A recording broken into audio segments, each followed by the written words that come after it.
नवंबर 2006 में CA foundation के course में एक क्वेश्चन आया था, the number of triangles that can be found by choosing the vertices from a set of 12 points 7 of which lie on the same straight line.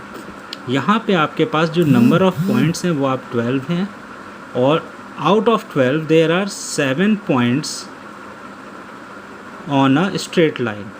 On a straight line यानी ये भी कह सकता हूँ 7 पॉइंट्स कोलिनियर हैं। Clear?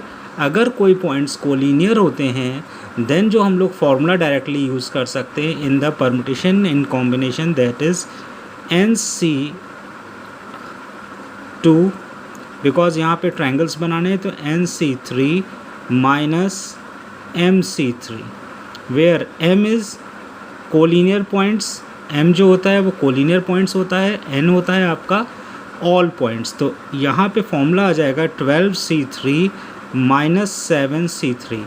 12C3 का formula open कर दीजिए, factorial 12 upon factorial 12 minus 3 into factorial 3 minus factorial 7 upon factorial 7 minus 3 into factorial 3। आपको इसे सिंप्लीफाई करना है और आपका आंसर बहुत ईजिली आ जाएगा।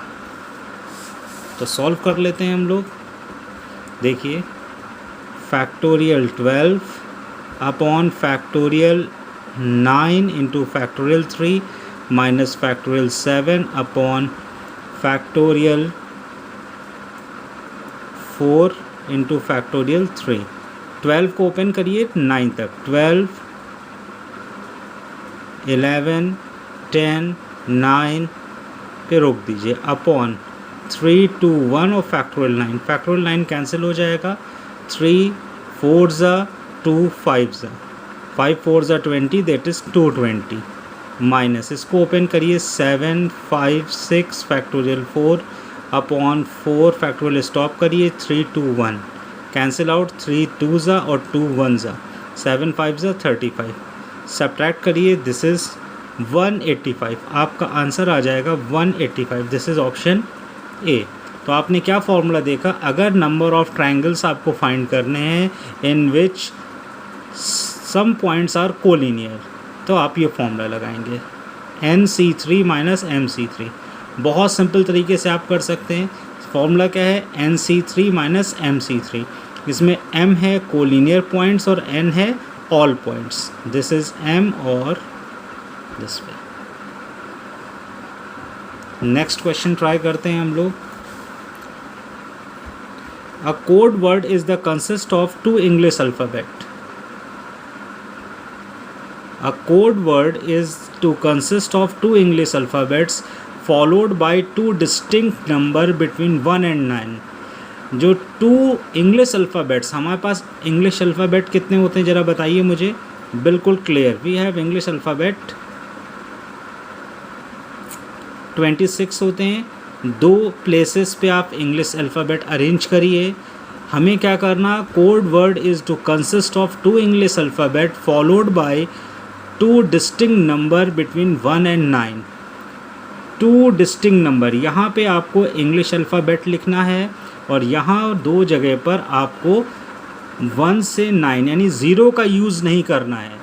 तो इसकी हेल्प से हम कितने कोड वर्ड्स बना सकते हैं, तो बहुत सिंपल है, रिपीटिशन नहीं हो रहा है आपका। अ code word is consist of 2 English alphabets followed by 2 distinct, word लिखा हुआ है डिस्टिंक्ट, इसका मतलब आपको रिपीटिशन नहीं देना है।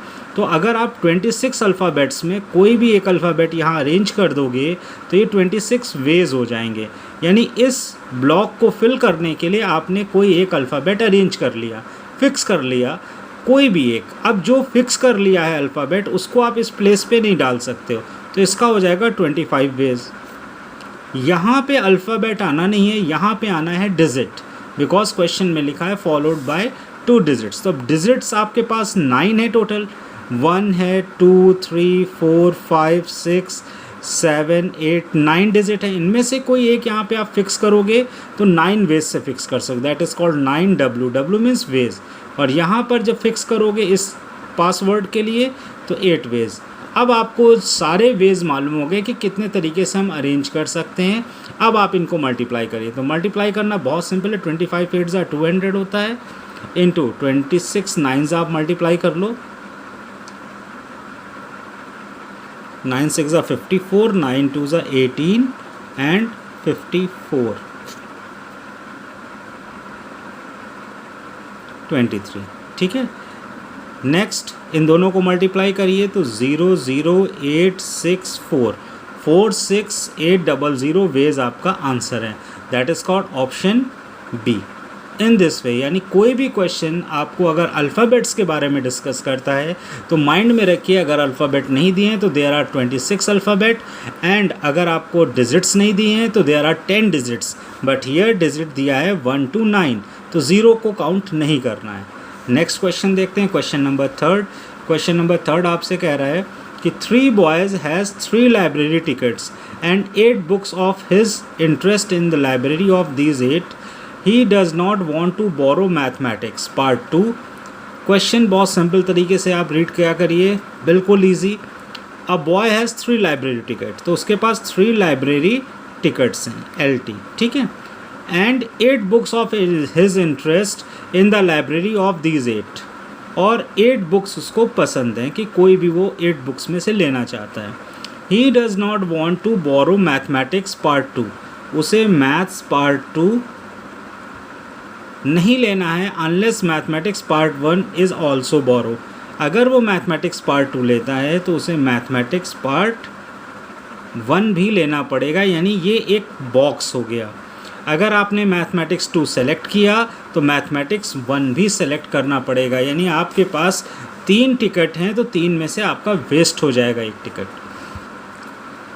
अब आपसे कह रहे हैं कि is also borrowed, in how many ways can he choose the 3 books to be borrowed. Choose word आ गया, यानी सिलेक्शन करने की बात हो रही। तो जब कभी सिलेक्शन करना है तो यहाँ पर आप चेक करोगे, आपके पास 2 केस बन रहे हैं। 2 केस क्यों बन रहे हैं, बिल्कुल सिंपल तरीके से आपको क्लियर है कि फर्स्ट केस होगा जब आप इस कंडीशन को लोगे, यानी कि मैथ्स पार्ट 2 आप ले लोगे।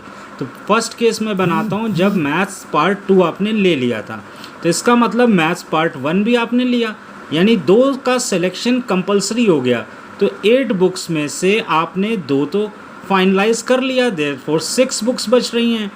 तो 6 बुक्स में से अब आपको कितनी बुक्स लेनी है, 3 टिकट थे, आपको 3 ही बुक मिल सकती थी, 2 आपने पहले सेलेक्ट कर लिया, तो केवल 1 ही बुक तो सेलेक्ट करनी है। वो कहाँ से सेलेक्ट करोगे, 6 बुक्स में। तो 6 C1, there are only factorial 6 upon factorial 6 minus 1 into factorial 1, तो आपका आ जाएगा 6। ओनली 6 वेज से आप उस चीज़ को सेलेक्ट कर सकते हैं, किसको, फर्स्ट बुक को, यानी फर्स्ट केस।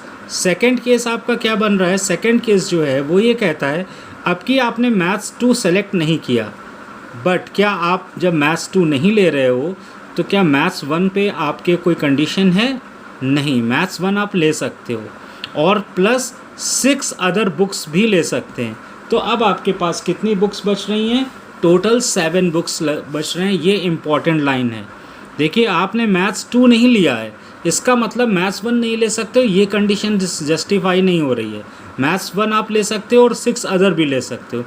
तो टोटल 7 में आपके पास पूरे हॉल टिकट बचे हुए हैं, देयर इज 3 टिकट्स, तो 7 C3, तो factorial 7 upon factorial 4 into factorial 3, इसको सिंप्लीफाई कर लेंगे तो 7 5 6 5 factorial 4 upon factorial 4 into 3 2 1, larger number cancel out, 3 2 ज़ा और 3 3 ज़ा, 7 5 ज़ा 35। तो टोटल वेज कितने हो गए दोनों केस मिला के, 35 plus 6 is equal to 41 cases आपके पास आ गए। मैं फिर आपको इम्पॉर्टेंट बता दूं, मैथ्स 2 के ऊपर कंडीशन थी कि अगर मैथ्स 2 लेते हैं तो आपको मैथ्स 1 लेना पड़ेगा, बट अगर आप सिर्फ मैथ्स 1 लेते हो तो कोई कंडीशन नहीं है उसके साथ, ठीक है। इसीलिए यहाँ पे टोटल 7 बुक्स की रिक्वायरमेंट आपको फ्री हो 7 बुक्स में लेने को, और 3 की रिक्वायरमेंट थी, आपने 3 कर लिया। नेक्स्ट क्वेश्चन करते हैं। Simply an examination paper consists of 12 questions divided into 2 parts of A and B। आपका क्वेश्चन पेपर है जिसमें एक पार्ट है आपका पार्ट ए, नॉर्मली आपको ऐसे ही मिलता है, और पार्ट बी। पार्ट ए में इन्होंने कहा है कि टोटल क्वेश्चन नंबर है, पार्ट ए कंटेन्स 7 क्वेश्चंस, ठीक है, पार्ट बी कंटेन, जल्दी बताइए, part be contain 5 questions, 5B में 5 क्वेश्चंस है। A candidate is required to attempt 8 question selecting at least 3 from each part. उसे कितने क्वेश्चंस करने हैं टोटल? 8 क्वेश्चन करने हैं आउट ऑफ 12। तो इम्पॉर्टेंट चीज़ समझिएगा, 8 क्वेश्चन उसे टोटल करना है, बट कंडीशन लगी हुई है। तो कंडीशन क्या इन्होंने लगाया? कंडीशन कर दिया है कि eight least 3 questions from each part. तो जब 3 क्वेश्चंस आपको करने ही हैं ईच पार्ट से, तो ठीक है, मिनिमम 3 तो करना है आपको। तो ठीक है, आप पहले क्या करिए, पार्ट ए पे आ जाइए और पार्ट बी पे। पार्ट ए से आपने क्या किया, 3 कम से कम कर लिया। टोटल कितने करने थे? 8। तो अब आपको एग्ज़ाम में सारे क्वेश्चंस कंप्लीट करने के लिए क्या करना पड़ेगा? 5C5 करना पड़ेगा। बट हमने आपसे थोड़ी देर पहले ये डिस्कस किया था लास्ट क्लास में कि जब कभी भी एटलीस्ट वर्ड आता है, तो एटलीस्ट का मतलब होता है कि एक्सट्रीम पोजीशन तक उसको पहुंचाइए जितने भी क्वेश्चंस करने हैं। तो कम से कम 3 करने थे, अब आप 4 भी कर सकते हैं, या आप फ्री हो। यहाँ पे जो ये केसेस बन रहे हैं फर्स्ट, सेकेंड, थर्ड, ये आपको खुद से डिसाइड करना होगा कि हाँ इतने केसेस की ज़रूरत हमको पड़ सकती है। तो 7C3 है, तो 3 क्वेश्चन, अब आप 4 कर लीजिए। तो यहाँ से एक क्वेश्चन कम हो जाएगा, क्योंकि टोटल तो 8 करना है। ये करे हुए क्वेश्चंस हैं, ये क्वेश्चंस गिवन है। फिर नेक्स्ट आपने क्या है, 7C5 कर लिया। अब यहाँ पे 5C3 कर दिया आपने, बिकॉज यहाँ 5 है तो यहाँ 3 होगा। नेक्स्ट आपने एक केस और बनाया, 7C6 इंटू 5C2, बट ये गड़बड़ हो रहा है क्योंकि एटलीस्ट तो 3 करना ही है ना हर सेक्शन से। तो दिस सिलेक्शन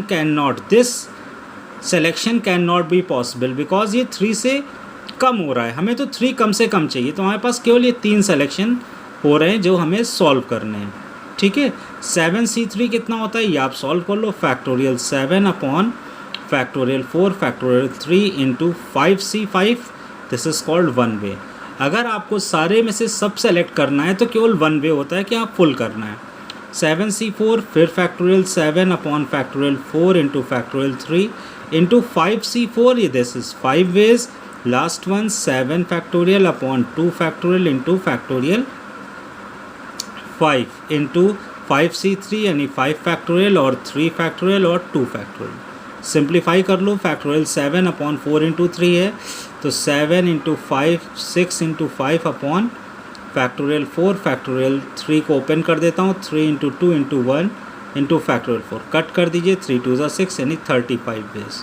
ये आपका पहला आ गया 35 वेज। सेकेंड आप सॉल्व करोगे, ये भी सेम चीज़ देखिए कैलकुलेशन है, तो 35 ways into 5 that is called 175। Now last one 752 है, 7 इसको सिंप्लीफाई करिएगा, आपका आंसर आ जाएगा 21 इंटू इसको सिंप्लीफाई करेंगे तो आ जाएगा 10, that is called 210 ways. Total कर लीजिए तो 5 0 7 3 10 11 12 2 3 एंड 4 420 इसका आंसर है। ठीक है, क्या कर रहे हैं यहाँ पर एटलीस्ट वर्ड आ रहा है, तो इसके फोकस करते हुए हमें ये देखना पड़ेगा कि हम जिसके ऊपर कंडीशन लग रही होती है उससे स्टार्ट करते हैं। तो एटलीस्ट 3 क्वेश्चंस हैं, तो ए में से हमने 3 सेलेक्ट किया, तो हमारा टेस्ट पेपर तो कंप्लीट नहीं हुआ। कंप्लीट होने के लिए हमको 5 और क्वेश्चन चाहिए थे, वो हमने कर दिया। सिंपल आप इस तरीके से क्वेश्चंस को कर सकते हैं। ठीक, नेक्स्ट क्या है आपका, नेक्स्ट क्वेश्चन कह रहा है अ supreme court bench consist of 5 जजेस, इन how many veg the bench can give a majority decision. अब मेजॉरिटी डिविजन्स में देना है, तो मेजॉरिटी का मतलब क्या है, आपको अगर 3 केसेस कह रहे हैं तो मेजॉरिटी में अगर आप चाहते हो तो 5 में से 3 लोग फेवर में होने चाहिए, या फिर 4 लोग फेवर में हो, या 5 लोग फेवर में हो, तो डिसीजन मेजॉरिटी यानी आपके फेवर में आ जाएगा। कुछ क्वेश्चन में दम नहीं था, बहुत सिंपल क्वेश्चन है। सुप्रीम कोर्ट बेंच कह रहा है give a majority divisions, decision होना चाहिए, तो आप इसको सॉल्व कर लो। 5C3 आपको मालूम है 10 होता है, 5C4 5 + 1 that is called 16 ways. Complete हो गया क्वेश्चन, बहुत आसान था। इसके बाद नेक्स्ट क्वेश्चन करते हैं P7K 60 P7K -3। इसको लिखने का मेथड ज़रा देख लीजिएगा आप लोग। लिखने का मेथड क्या है, 7 P7, K is equal to 60 P7, K -3। Sum तो बहुत इजी तरीके से सॉल्व करेंगे, बट इसको लिखते कैसे हैं, 7PK is equal to 60.7PK -3 in this way. Out of 7 there are K terms को अरेंज करना है, 7 में K -3 टर्म्स को अरेंज करना है, और ये फॉर्मूला है। अब इसको अगर हमें ओपन करना है तो NPR का जो फॉर्मूला होता है वो हमें लगाना पड़ेगा। हमारे पास NPR का फॉर्मूला क्या था, factorial n upon factorial n minus r. Simple ये फॉर्मूला हम लिख देंगे और हमारा क्वेश्चन सॉल्व हो जाएगा। तो ज़रा करते हैं फटाफट। Factorial 7 upon factorial 7 minus k is equal to 60 into factorial 7 upon factorial 7 minus k -3। यहाँ पर सॉल्व नहीं करेंगे, हम लोग थोड़ा सा ऑप्शन का यूज़ करेंगे with the help of simplification, -k +3। तो ये आपका फैक्टोरियल 7 कैंसिल, आपका 1 upon factorial 7 minus k is equal to 60 upon 10 minus k factorial. Clear है। अब यहाँ ऑप्शन आपको दिए गए हैं 9, 8, k के जो ऑप्शंस दिए हैं वो मैं आपको बता दूँ, 9 है, 8 है और 5 और 0। तो देखिए k 0 तो होना नहीं है। 9, 8, 7, 5 में आप कोई भी लिख सकते हैं। चलिए मैं आपको पहले 9 सेलेक्ट करता हूँ। तो ये 9 सेलेक्ट जैसे ही करूँगा तो 7 माइनस k यानी 9 नहीं हो सकता, बिकॉज ये पॉजिटिव होना चाहिए, तो 8 भी नहीं होगा, सिर्फ 5 ही एक ऑप्शन बच रहा है या 0। तो आप 5 रख दो फट से। जैसे आप 5 रखोगे तो 1 अपॉन फैक्टोरियल 2 हो जाएगा is equal to 60 upon factorial 5। Factorial 5 इधर ले जाइए, 5 into 4 into 3 into 2 into 1 is equal to 60 into 2। This is 120 and this is also 120। Equal है, यानी ऑप्शन आपका 5th सही है। इन दिस वे आप बहुत ईजिली कर सकते हैं। 7 माइनस k गिवन है। फैक्टोरियल कभी भी नेगेटिव नहीं होता, n is always greater than equal to 0। ठीक है, तो यहाँ से क्लियर हो गया कि 7 माइनस k 9 और 8 नहीं हो सकता, k की वैल्यू 9 और 8 नहीं। इस वे से हमने इसको क्वेश्चन को कर दिया है। एक क्वेश्चन और करते हैं, उसके बाद हम लोग इस फॉर्मुलेटेड है, बहुत सिंपल फार्मूला है। The number of ways in which n books can be arranged on a shelf so that two particular books are not together। अच्छे से समझ लीजिए, n books आपके पास हैं। There are number of ways in which n books can be arranged on a shelf। तो अगर n books को arrange करना होगा सेल्फ पे तो n फैक्टोरियल लिख दूंगा या npn लिख दूंगा तो भी फैक्टोरियल n आंसर आ जाएगा। यानी n बुक्स को अरेंज करने का कोई बहुत सिंपल तरीका है, n फैक्टोरियल। ठीक है, बट इन्होंने कहा है a shelf so that two particular books are not together, यानी ए और बी दो बुक्स हमने एक साथ नहीं आनी है। तो हमने क्या किया है, हमने कहा देयर आर n बुक्स हैं, उसमें से ए और बी का हमने पैकेट बना लिया और वो पैकेट हमने एक तरीके से उन दोनों बुक्स को हमने हटा दिया। तो हमारे पास कितनी बुक्स बचेंगी, अब जल्दी बताइए। n-2 बुक्स बची हैं जिसे हमें अरेंज करना है। तो n-2 बुक्स आ रही हैं, इसको अरेंज करने का क्या मेथड होता है, फैक्टोरियल n-2। और इन दो बुक्स को अरेंज करने का क्या मेथड, ये सिंपली हो गया जब मैंने दो बुक्स हटा दिया। आफ्टर दैट अगर मैं वो दो बुक्स रखता हूँ, यानी कि मैं ये केस लगाता हूँ कि ऑलवेज कम टुगेदर, तो ऑलवेज कम टुगेदर का मतलब है कि वो दो बुक्स हमेशा एक साथ आएँ। तो मैंने उनको एक बॉक्स में बंद कर दूंगा और उस बॉक्स को मैं दो बुक्स हटाने की जगह एक बॉक्स ऐड कर लूँगा। उस बॉक्स में कितना भी मटेरियल हो सकता था, बट यहाँ पे दो बुक्स हैं तो दो बुक्स रिमूव की। अगर वो 3 बुक्स कहता तो 3 रिमूव करता। तो यहाँ पे आ जाएगा आपका n-1 इंटू फैक्टोरियल 2, बिकॉज ये ए बी जो बुक्स हैं ये आगे पीछे अरेंज हो सकती थी। तो ऑलवेज कम टुगेदर का जो केस बन गया वो 2 फैक्टोरियल n-1। इसे लर्न कर लीजिएगा, इम्पॉर्टेंट है। कब, ऑलवेज कम टुगेदर का। तो अगर n बुक्स हैं तो फैक्टोरियल n होता है। अगर दो बुक रिमूव कर दे कि वो कभी पार्ट नहीं लेंगे किसी अरेंजमेंट में, तो फैक्टोरियल n-1 है। अब अगर ऑलवेज कम टुगेदर कह रहा है तो आप लिखोगे 2 टाइम्स फैक्टोरियल n-1। ये तीनों फॉर्मूले आपके हो गए। n बुक्स को अरेंज करने का मेथड, दो बुक्स को रिमूव करके अरेंज करने का मेथड, ऑलवेज कम टुगेदर का मेथड। अब आपसे कहा जा रहा था इस पर्टिकुलर क्वेश्चन में कि never come together, never come together. तो ये आपको भी मालूम है, नेवर का मतलब है कभी एक साथ नहीं आते हैं। तो ऑल अरेंजमेंट्स लिख दीजिए, जितने अरेंजमेंट्स आपको मालूम हैं या जितने अरेंजमेंट हो सकते हैं वो अरेंज कर दो, minus always come together case को रिमूव कर दीजिए। तो all arrangements minus 2 times factorial n-1। Solve करो, n रिमूव करोगे और फैक्टोरियल n-1 करोगे, minus 2 times factorial n-1, n-1 factorial common ले लीजिए, ब्रैकेट में n-2 आ गया। तो सिंपली आपका आंसर आ गया n-2 इंटू फैक्टोरियल n-1। आपका ऑप्शन हो जाता है n-2 इंटू फैक्टोरियल n-1। ए क्वेश्चन आपका सही है। क्लियर है? नेक्स्ट क्लास में हम आपको और क्वेश्चंस कराएंगे, ठीक है, और फिर सिंपल वे कराते जाएंगे।